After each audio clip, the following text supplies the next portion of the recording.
One of our kids' favorite video games is Mario Kart, and we've played them all. Maybe, well, okay, maybe not all of them, but although, come to think of it, maybe we have played them all. We played pretty much every Mario Kart there is, starting way back with the Super Nintendo Mario Kart, going all the way to Mario Kart on Switch.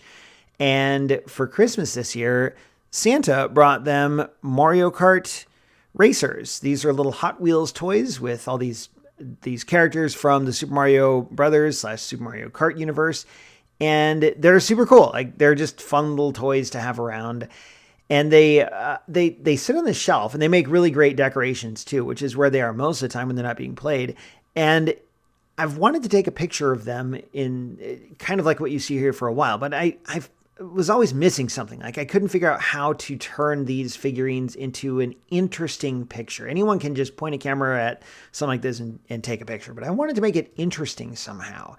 And the solution lied in a couple of my favorite photography tools, a set of Nanlite Pavo tubes, as well as my macro lens. And now, if you're watching this on YouTube, I encourage you to go to the blog. You'll see a link below the video where you can go to my actual blog, and you'll see a behind the scenes shot of how I lit this and how I set it up, like where I positioned all these kart racers.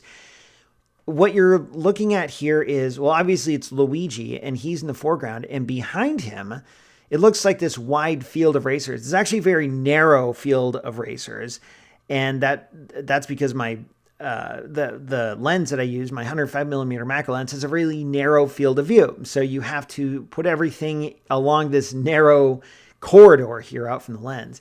There's a white light in front of Luigi on the left-hand side of the photo, his right, but our left. There's two orange lights off to the side.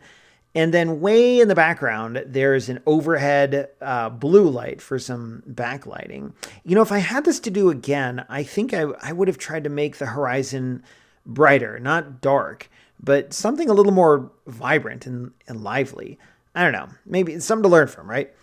These characters are all sitting on an old whiteboard that some friends gave us years ago when the pandemic started, and that's how you get those nice reflections below them. I shot this at, what was my exposure? f32, so really small aperture, 2 seconds at ISO 100, and that's because everything was composed and locked down on a tripod, and so there's no movement, and that means you can get a really clear, clean shot at ISO 100. And I think the best part about this is my kids helped me set this up. So they arranged all these, the cars.